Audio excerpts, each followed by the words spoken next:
राष्ट्रीय ओबीसी संघाकडून आज गुणवंत विद्यार्थ्यांचा सत्कार समारंभ ठेवण्यात आला होता. त्याला विशेष उपस्थिती जी होती ती राष्ट्रीय ओबीसी संघाचे राष्ट्रीय अध्यक्ष बबनराव तायवाल यांची. स्वतः आपण त्याच्याकडून जाणून घेऊया. मला एक सांगा साहेब, ओबीसीसाठी आपण लढताय, काय रणनीती असेल?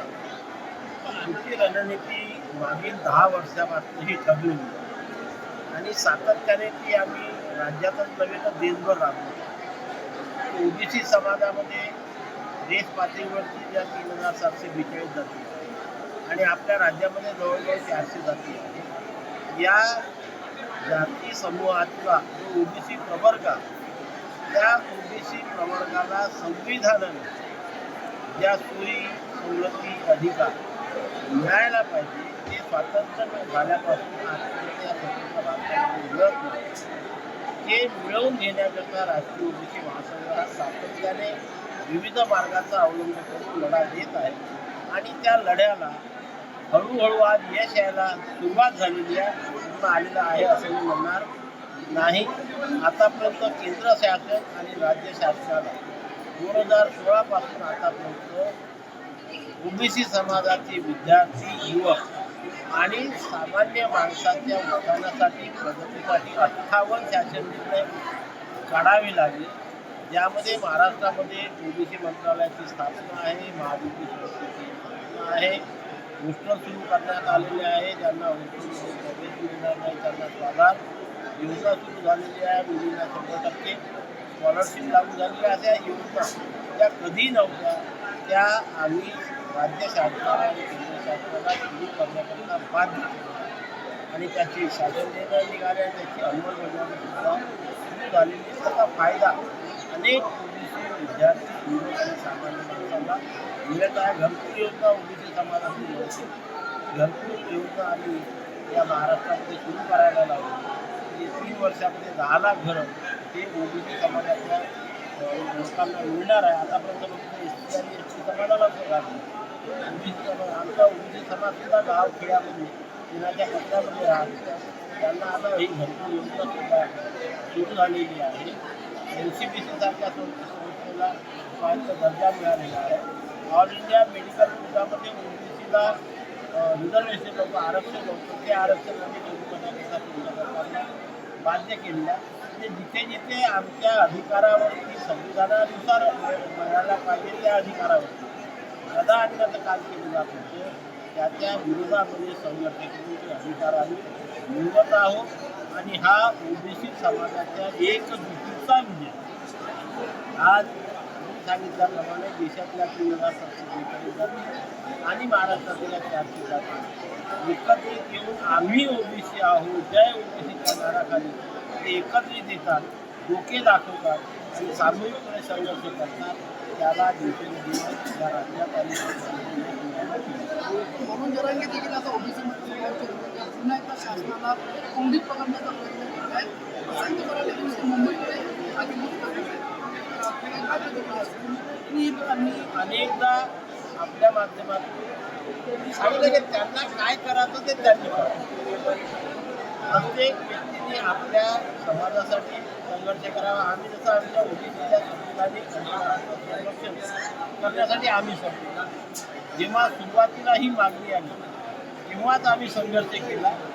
आमरण उपोषण केलं, नागपूरला अधिवेशन केलं, ठाण्याला अधिवेशन केलं, गोंदियाला केलं, मोर्चे आम्ही काढले आणि सरकारला सांगितलं कुठल्याही परिस्थितीमध्ये मराठा समाजाचा ओबीसी समाजाचा विचार कामा नये आणि सरसकट मराठा समाजाला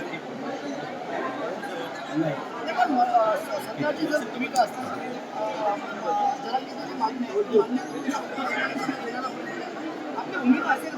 आहे, नक्कीच आहे. आम्ही सरकारकडनं लिहून घेतलं आहे. आम्ही अशी चूक नाही आहोत, आम्ही असे हवेत बोलत नाही. आम्ही सरकारकडनं लिहून घेतलेलं आहे. आमच्याजवळ लेखी आहे. कुठल्याही परिस्थितीत मराठा जातीचा ओबीसी समावेश करणार नाही. सरसकट मराठा जातीला ओबीसी समाजाचे प्रमाणपत्र मिळणार. सरकार कुटुंबाचे प्रमाणपत्र दिले म्हणजे ते ओबीसी काय दोन्ही गोष्टी सरकारने आम्हाला लिहून दिलेल्या आणि मी वारंवार सांगितलं की आम्ही अगदी झोपलेलो नाही. आम्ही सरकारच्या प्रत्येक गोष्टीकडे लक्ष देऊ. ज्या दिवशी आमच्या हे लक्षात येईल की सरकार त्यांच्या दबावाखाली कुठेतरी येऊन पुन्हा ओबीसी मध्ये आणण्याचा प्रयत्न करताय, त्या दिवशी ह्या महाराष्ट्रातील 60% ओबीसी संपूर्ण घरातून निघेल, रस्त्यावर येईल आणि आपल्या अधिकाराचं संरक्षण करेल.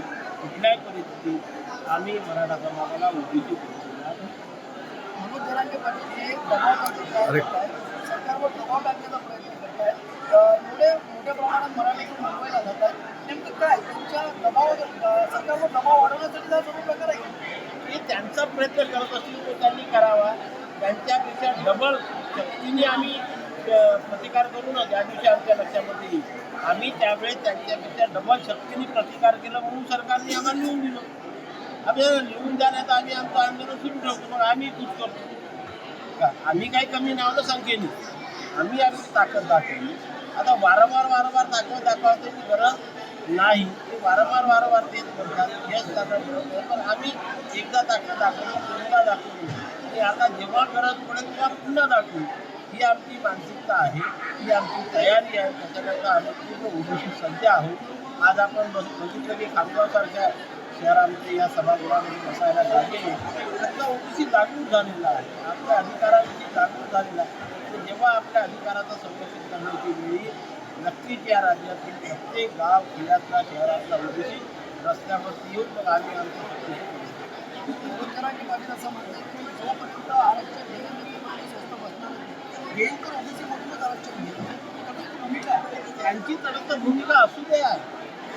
त्यांची भूमिका ते मांडतात, ते स्वतंत्र आहेत. त्यांनी काय करावं हे आम्ही त्यांना सांगणार नाही. पण मी वारंवार म्हणतो की आपण जेव्हा सरकारकडे एखादी मागणी करतो तेव्हा त्या संविधानाच्या चौकटीत ती बसते का, न्यायालयीन चौकटीत ती बसते का? ही बाब संविधानाच्या चौकटीत आणि न्यायालयीन चौकटीत बसत नाही. त्याचा वारंवार का किती वेळा तुम्ही आग्रह धरला तरी सरकारचे देऊ शकत नाही. सरकारच्या हातात नाही आणि न्यायालयाच्या हातात नाही. त्यामुळे त्यांचं काम ते करून राहिले. आम्ही फक्त सरकारच्या भूमिकेकडे लक्ष देऊ शकतो.